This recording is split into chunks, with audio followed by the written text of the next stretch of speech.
Hello student, धोरण 12 biology सब्जेक्टમાં chapter number 10 આપણે continue કરીએ.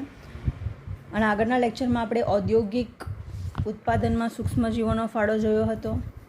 એનું જ જે નવો ટૉપિક છે કે સૂક્ષ્મજીવો રસાયણો, ઉત્સેચકો અને કેટલાક સક્રિય અણુઓના ઉત્પાદનમાં પણ ઉપયોગી છે. તો કઈ રીતે ઉપયોગી છે અને કયા સૂક્ષ્મજીવો છે એ જોઈએ.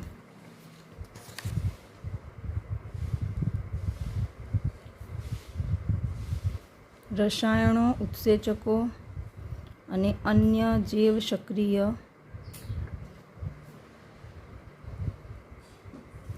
અણુ એમના ઉત્પાદનમાં સૂક્ષ્મજીવો.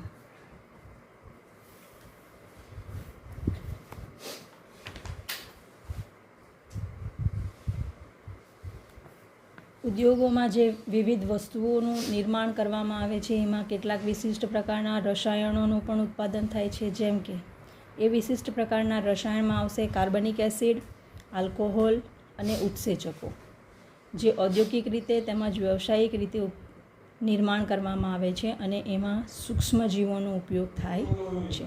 કારણ કે આપણે સૂક્ષ્મજીવોનો માનવ કલ્યાણમાં મહત્ત્વ જોતા છે. એટલે આ જે વિશિષ્ટ પ્રકારના રસાયણો છે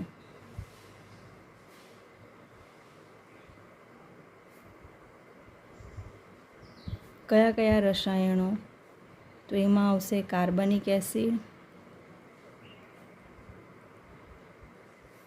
આલ્કોહોલ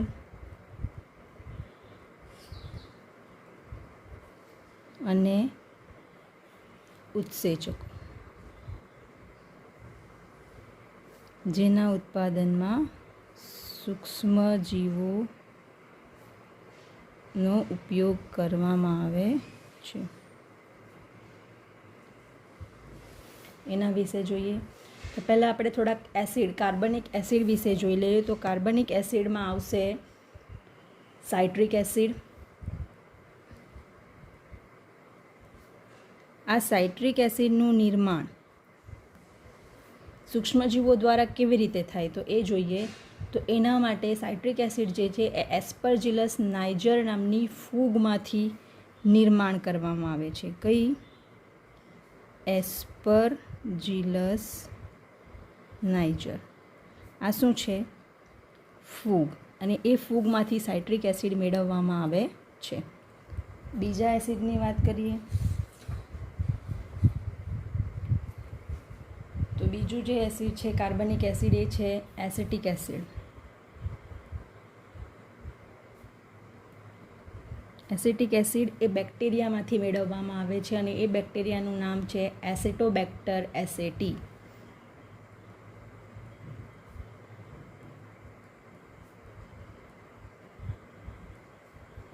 એસિટોબેક્ટર એસિટી નામના જે બેક્ટેરિયા છે એ બેક્ટેરિયામાંથી એસિટિક એસિડ મેળવવામાં આવે છે. આ બેક્ટેરિયા છે, બરાબર. બીજો એસિડ જે છે એ છે બ્યુટિરિક એસિડ.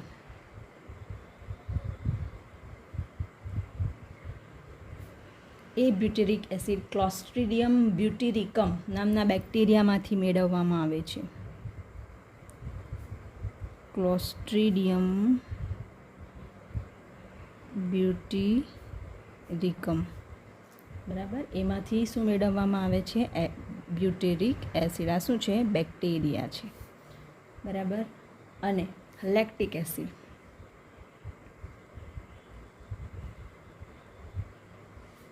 આ લેક્ટિક એસિડ જે છે એ લેક્ટોબેસિલસ નામના બેક્ટેરિયામાંથી મેળવવામાં આવે છે.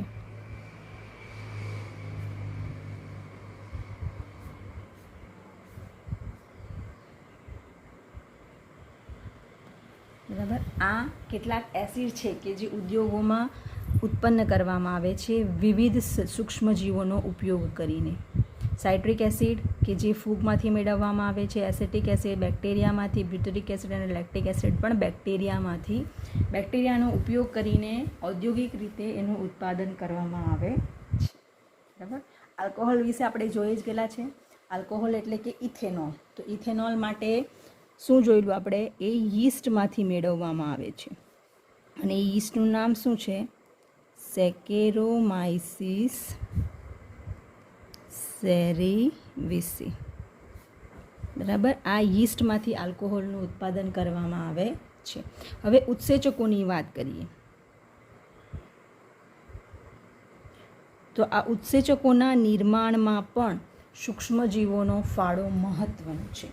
બરાબર. જેમાં જોઈએ તો પહેલું લાઇપેઝ ઉત્સેચક છે. કયું છે? લાઇપેઝ. આ લાઇપેઝનો ઉપયોગ ક્યાં થાય? તો એનો ઉપયોગ ડિટર્જન્ટની બનાવટમાં અને લોન્ડ્રીમાં થાય છે. ડિટર્જન્ટની બનાવટ જે છે એમાં લાઇપેઝ ઉત્સેચક નાખવામાં આવે છે, અને બીજું લોન્ડ્રીમાં જે તેલના ડાઘા પડેલા હોય એ દૂર કરવા માટે આ લાઇપેઝ ઉત્સેચકનો ઉપયોગ કરવામાં આવે છે. શેમાં થાય? ડિટર્જન્ટની બનાવટમાં અને લોન્ડ્રીમાં તેલી ડાઘા દૂર કરવા માટે લાઇપેઝ ઉત્સેચકનો ઉપયોગ કરવામાં આવે છે. બરાબર.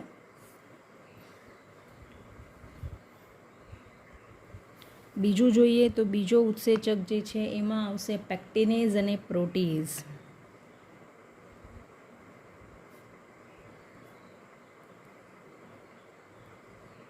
આ ઉત્સેચકો જે છે, આ ઉત્સેચકો શેમાં ઉપયોગી?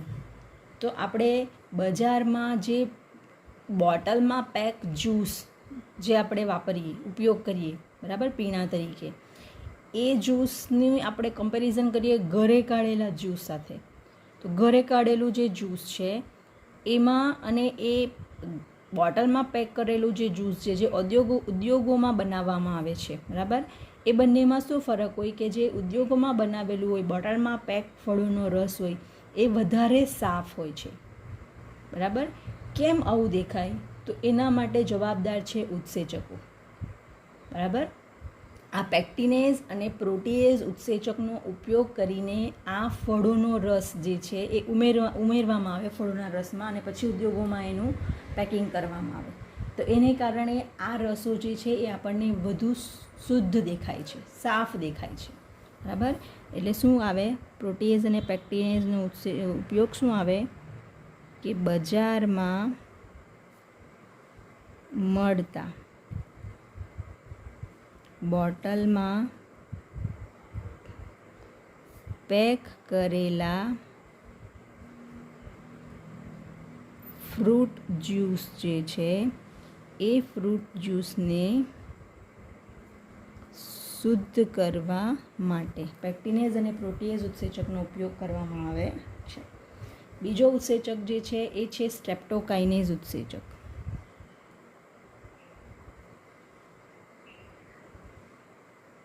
આ સ્ટ્રેપ્ટોકાઇનેઝ ઉત્સેચક જે છે એ જીનેટિકલી એન્જિનિયરિંગનો ઉપયોગ કરીને બેક્ટેરિયા જે છે એને રૂપાંતરિત કરવામાં આવેલા છે. એવા બેક્ટેરિયાનો ઉપયોગ કરીને આ સ્ટ્રેપ્ટોકાઇનેઝ ઉત્સેચક બનાવવામાં આવે છે. એ કયા બેક્ટેરિયા છે? તો એ બેક્ટેરિયાનું નામ છે સ્ટ્રેપ્ટોકોકસ.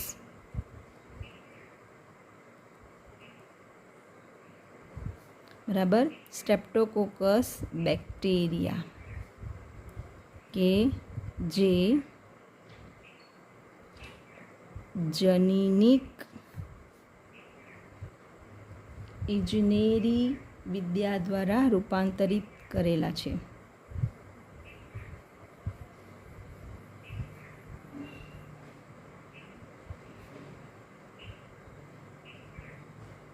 બરાબર. જનીનિક ઇજનેરી વિદ્યા દ્વારા જેનું રૂપાંતરણ થયેલું છે એવા સ્ટ્રેપ્ટોકોકસ બેક્ટેરિયામાંથી જ સ્ટ્રેપ્ટોકાઇનેઝ ઉત્સેચક બનાવવામાં આવે છે. શું કાર્ય કરે? તો એનો ઉપયોગ છે કે એ ક્લોટ બસ્ટર તરીકે વપરાય છે. ક્લોટ બસ્ટર એટલે શું? તો ક્લોટ એટલે રુધિરનું જામી જવું. તો રુધિર વાહિનીમાં રુધિર જે જામી ગયેલું હોય એને તોડવા માટે આ સ્ટ્રેપ્ટોકાઇનેઝ ઉત્સેચકનો ઉપયોગ કરવામાં આવે છે.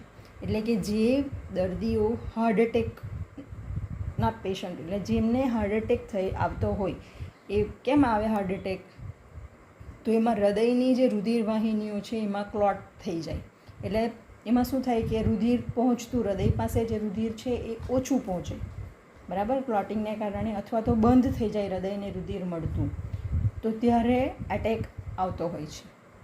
તો એ રુધિરવાહિનીમાં જે જામી ગયેલું રુધિર છે એ રુધિરને તોડવા માટે આ સ્ટ્રેપ્ટોકાઇનેઝનો ઉપયોગ કરવામાં આવે છે, બરાબર. તો અહીં આપણે શું જોયું કે હાર્ટ એટેકના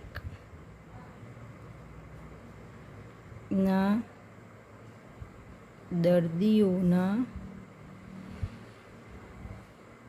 રુધિરવાહિનીમાં જામેલા રુધિરને તોડવા માટે ક્લોટ બ્લસ્ટર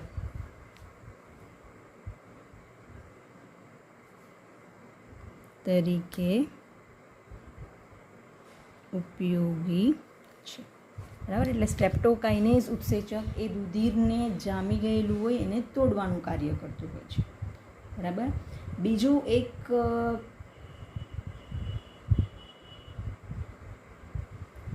ઉત્સેચક છે જેનું નામ છે સાયક્લોસ્પોરિન એ.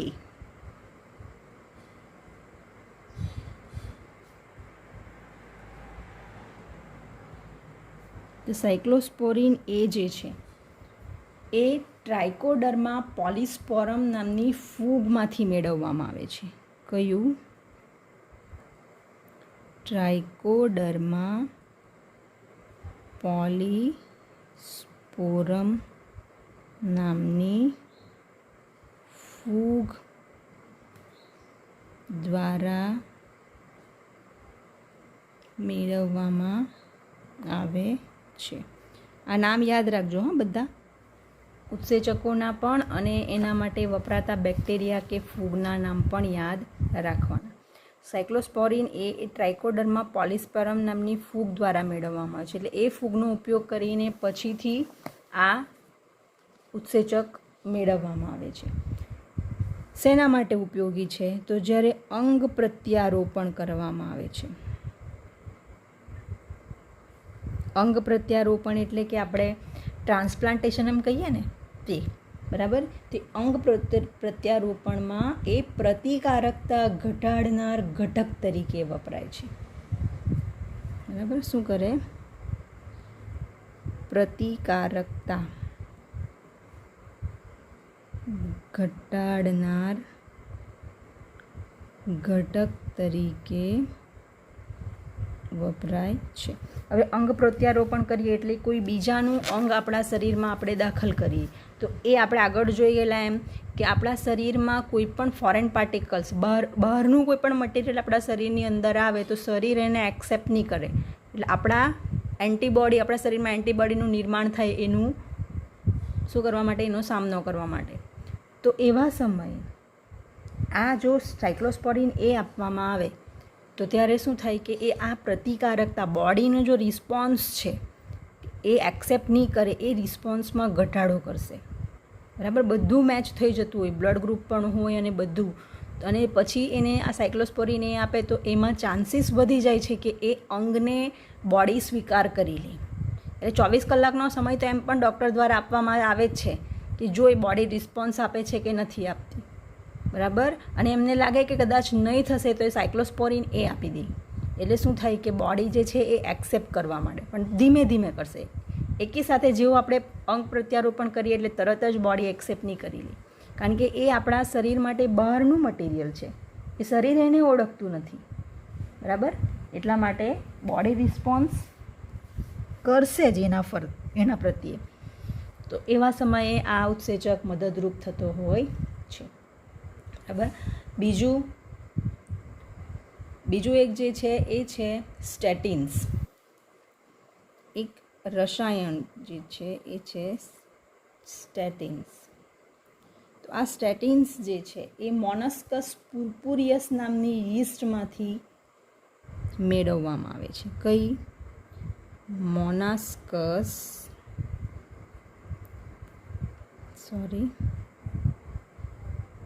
પુર્પુરિયસ નામની ફૂગ દ્વારા મેળવવામાં આવે છે. બરાબર. એ શું કરે? તો એ રુધિરમાં કોલેસ્ટેરોલનું પ્રમાણ ઘટાડે છે. સોરી, આ યીસ્ટ છે. મોનસ્કસ પુર્પુરિયસ એ શું છે? મારાથી ફૂગ લખાઈ ગયું પણ હવે યીસ્ટ છે. બરાબર. અને એ શું કરે? તો રુધિરમાં કોલેસ્ટેરોલનું પ્રમાણ ઘટાડે છે. એટલે કોલેસ્ટ્રોલનું પ્રમાણ જો વધી જાય તો હાર્ટ એટેક આવવાની સંભાવના રહેલી, એવું આપણને ખબર. એટલે જ્યારે પણ એમ લાગે કે કોલેસ્ટ્રોલનું લેવલ ચેક કરવામાં આવે કે આ વ્યક્તિને એટેક આવેલો છે અથવા તો એની સંભાવના છે, તો એના માટે એનું કોલેસ્ટ્રોલ લેવલ ચેક કરવામાં આવે. તો જ્યારે લાગે કે કોલેસ્ટ્રોલનું લેવલ હાઈ થઈ ગયેલું છે ત્યારે સ્ટેટિન્સ આપવામાં આવે દર્દીને. તો એ શેમાંથી મેળવવામાં આવે? તો એ છે મોનાસ્કસ પુર્પુરિયસ નામની યીસ્ટનો ઉપયોગ કરીને સ્ટેટિન્સનું ઉત્પાદન કરવામાં આવેલું હોય. અને પછીથી એ જ્યારે ઇન્જેક્ટ કરવામાં આવે ત્યારે શું થાય? રુધિરની અંદર જે કોલેસ્ટ્રોલ વધારાનો હોય એને શું થાય? દૂર થઈ જાય. એટલે કોલેસ્ટ્રોલનું લેવલ ઓછું થઈ જાય. આ રીતે જુદી જુદી રીતે આ કાર્બનિક એસિડ જે છે, પછી આલ્કોહોલ છે અને ઉત્સેચકોનું ઉત્પાદન ઉદ્યોગોમાં કરવામાં આવે વિવિધ પ્રકારના સૂક્ષ્મજીવોનો ઉપયોગ કરીને, કે જે માનવી માટે ફાયદાકારક હોય છે. એટલે માનવી આ રીતે સૂક્ષ્મજીવોના ઉપયોગ દ્વારા પોતાનું જીવન સરળતાથી જીવી શકે છે. બરાબર. તો આ આપણું થયું ઔદ્યોગિક ઉત્પાદનમાં સૂક્ષ્મજીવો, કે ઉદ્યોગોમાં એ પીણા બનાવવા માટે ઉદ્યોગોમાં જે પીણા બને, બેવરેજીસ બધા બને, આલ્કોહોલિક પીણા, એના ઉત્પાદનમાં જોયું. પછી એન્ટીબાયોટિકના નિર્માણમાં પણ કેટલીક સૂક્ષ્મજીવોનો ઉપયોગ કરવામાં આવે. કેટલાક કાર્બનિક એસિડની બનાવટમાં, જેમ કે આપણે જોઈ ગયા citric acid, acetic acid, butyric acid, lactic acid, એ એસિડના નિર્માણમાં પણ સૂક્ષ્મજીવોનો ઉપયોગ થાય. અને વિવિધ પ્રકારના ઉત્સેચકો જોયા, એ ઉત્સેચકોના નિર્માણમાં પણ સૂક્ષ્મજીવોનો ઉપયોગ થતો હોય છે. બરાબર. તો હવે આપણે એના MCQ જોઈ લઈએ. MCQ જોઈએ, જેમાં આવશે પહેલું MCQ છે કે નીચે આપેલ પૈકી લાઇપેઝ માટે યોગ્ય વાક્ય પસંદ કરો. કે લાઇપેઝ માટે કયું વાક્ય સાચું છે? ડિટર્જન્ટની બનાવટમાં વપરાય છે, ક્લોડ બ્લસ્ટર તરીકે ઉપયોગી છે, લોન્ડ્રીમાં એ તેલી ડાઘ દૂર કરવા માટે ઉપયોગી છે, કે પછી A અને C બંનેમાં ઉપયોગી છે? તો આપણે જોઈ ગયા લાઇપેઝ એ ડિટર્જન્ટની બનાવટમાં અને લોન્ડ્રીમાં તેલી ડાઘા દૂર કરવા માટે ઉપયોગી છે. ક્લોથ બ્લસ્ટર તરીકે કોનો ઉપયોગ થાય? ખ્યાલ છે? સ્ટ્રેપ્ટોકાઇનેઝ ઉત્સેચકનો. ક્લોથ બ્લસ્ટર એટલે રુધિરવાહિનીમાં જે રુધિર જામી ગયેલું હોય એને તોડવાનું કાર્ય કરે. એટલે લાઇપેઝ માટે આવશે A અને C, એટલે ઓપ્શન D આવશે. ક્વેશ્ચન નંબર 2 જોઈએ. બોટલમાં પેક કરેલ ફ્રૂટ જ્યુસ જે છે, બરાબર, એ ફ્રૂટ જ્યુસને શેના વડે શુદ્ધ કરવામાં આવે છે? શુદ્ધ કરવા માટે કયા ઉત્સેચકનો ઉપયોગ કરવામાં આવે? તો પેક્ટિનેઝ, પ્રોટીએઝ, A અને B બંને, કે પછી આપેલા તમામ? તો આપણે જોઈ ગયા આગળ જ કે પેક્ટિનેઝ અને પ્રોટીએઝ જે છે એ બંનેનો ઉપયોગ ફ્રૂટ જ્યુસને શુદ્ધ કરવા માટે, બોટલમાં પેક કરવામાં આવે જે શુદ્ધ હોય એના માટે આ ઉત્સેચકોનો ઉપયોગ થાય છે. ત્રીજો જોઈએ. સ્ટ્રેપ્ટોકોકસ બેક્ટેરિયામાંથી કયો ઉત્સેચક મેળવવામાં આવે છે? બરાબર. સ્ટ્રેપ્ટોકોકસ જે છે એમાંથી સ્ટ્રેપ્ટોકાઇનેઝ, પ્રોટીએઝ, A અને B બંને, કે પછી આપેલા તમામ? કયો આવશે સ્ટ્રેપ્ટોકાઇનેઝ માટે? સ્ટ્રેપ્ટોકોકસ બેક્ટેરિયા માટે આવશે સ્ટ્રેપ્ટોકાઇનેઝ ઉત્સેચક. પ્રોટીએઝ ઉત્સેચક જે છે એ તો આપણને ફ્રૂટ જ્યુસને શુદ્ધ કરવા માટે ઉપયોગી છે. A અને B નહીં આવી શકે કારણ કે બંને અલગ અલગ હોય છે. બરાબર. અને આપેલા તમામ તો નહીં જ આવી શકે. 4th વન જોઈએ. ક્લોડ બ્લસ્ટર તરીકે ઉપયોગી ઉત્સેચક કયો છે? આ આપણે હમણાં આગળ પહેલાં MCQમાં જ જોઈ ગયા કે ક્લોડ બ્લસ્ટર, જેના માટે પેક્ટિનેઝ, પ્રોટીએઝ, સ્ટ્રેપ્ટોકાઇનેઝ કે લાઇપેઝ? કયો આવશે? સ્ટ્રેપ્ટોકાઇનેઝ. ક્લોડ બ્લસ્ટર એટલે હાર્ટ એટેક આવેલો હોય જેમના રુધિરવાહિનીમાં રુધિર જામી ગયેલું હોય, ક્લોટ થઈ ગયેલું હોય, તો એ ક્લોટને તોડવા માટે સ્ટ્રેપ્ટોકાઇનેઝ ઉત્સેચકનો ઉપયોગ કરવામાં આવે છે, એટલે એને ક્લોટ બ્લસ્ટર તરીકે ઓળખવામાં આવે છે. 5th વન જોઈએ કે અંગ પ્રત્યારોપણમાં પ્રતિકારકતા ઘટાડનાર ઘટક તરીકે કોણ વપરાય છે? અંગ પ્રત્યારોપણ એટલે આપણે લાસ્ટમાં જે જોઈ ગયા કે જે ઓર્ગનનું ટ્રાન્સપ્લાન્ટેશન થાય એમાં પ્રતિકારકતા ઘટાડવા માટે કોનો ઉપયોગ થાય, અથવા તો એના માટે જવાબદાર ઉત્સેચક કયો? સ્ટ્રેપ્ટોકાઇનેઝ, સાયક્લોસ્પોરિન એ, મોનોસ્કસ પુર્પુરિયસ કે સ્ટેટિન્સ? મોનોસ્કસ પુર્પુરિયસ એ શું છે? યીસ્ટ છે કે જેમાંથી સ્ટેટિન્સ મેળવવામાં આવે અને એ સ્ટેટિન્સનો ઉપયોગ કોલેસ્ટ્રોલનું પ્રમાણ રુધિરની અંદર ઘટાડવા માટે ઉપયોગ થાય, એટલે આ તો નહીં આવશે. સ્ટ્રેપ્ટોકાઇનેઝ જે છે એ સ્ટ્રેપ્ટોકાઇનેઝ ક્લોટ બ્લસ્ટર તરીકે ઉપયોગી છે રુધિરવાહિનીમાં જામી ગયેલા રુધિરને તોડવા માટે, એટલે આપણું આવશે આન્સર સાયક્લોસ્પોરિન એ. સાયક્લોસ્પોરિન એ ફૂગમાંથી મેળવવામાં આવે, એ ફૂગનું નામ છે ટ્રાઇકોડર્મા પોલિસ્પોરમ, અને એ અંગ પ્રત્યારોપણમાં પ્રતિકારકતા ઘટાડનાર ઘટક તરીકે કાર્ય કરે છે. આ ટૉપિક જે છે એમાંથી ઘણા બધા MCQ નીકળી શકે, દરેક લાઇનમાંથી એક MCQ નીકળી શકે. તમે તમારી રીતે ટ્રાય કરજો અને મને તમારે બતાવવાનું રહેશે કે તમે કેટલા MCQ આમાંથી બનાવી શકો. Thank you.